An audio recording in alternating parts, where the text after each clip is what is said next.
আসসালামু আলাইকুম। Ruby kitchen হাউসে আপনাদের সবাইকে স্বাগতম। আজকে আমি আপনাদেরকে সিমের বিচি ভুনা করা আপনাদেরকে দেখাবো।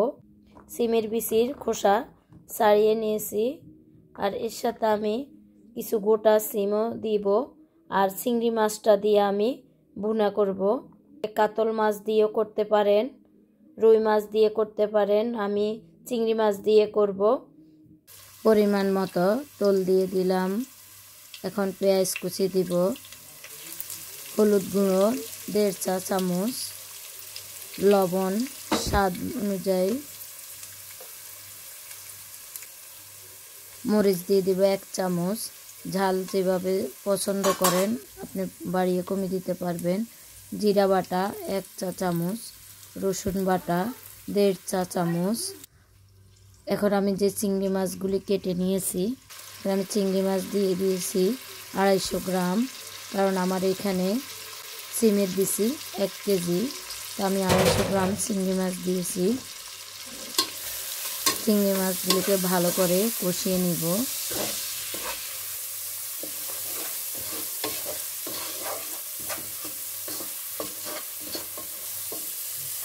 মশলা কষানো হয়ে গেলে এখন আমি সিমের বিচি দিয়ে দিব।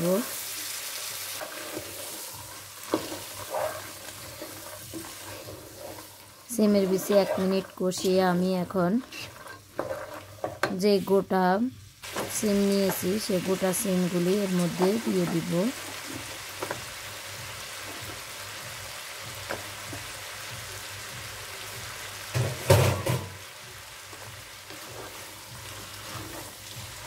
এখন আমি ভালো করে মিক্সড করে নিয়ে প্রায় আমি ঢাকনা না দিয়ে 1 মিনিটের মতো কষিয়ে নিব।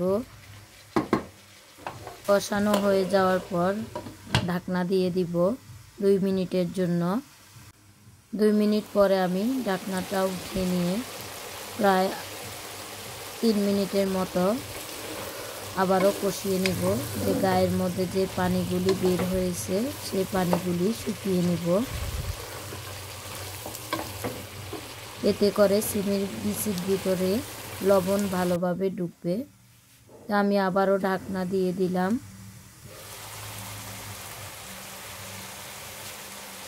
কষানো হয়ে যাওয়ার পর এখন আমি টমেটোগুলি এর সাথে অ্যাড করে দিব। তা আমি আবারও ভালো করে একটু নেড়ে এখন আমি গরম করে রাখা পানি এর মধ্যে দিব। প্রয়োজন মতো পানি দিব। তো আমার রেসিপি যদি আপনাদের কাছে ভালো লেগে থাকে অবশ্যই সাবস্ক্রাইব করবেন, লাইক দিবেন, বন্ধুদের সাথে বেশি বেশি করে শেয়ার করবেন। তো আমার রান্না করা শেষ। দেখতে অনেক দারুণ হয়েছে, অনেক লোভনীয় হয়েছে।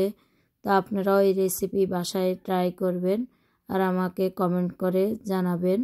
আল্লাহ হাফেজ।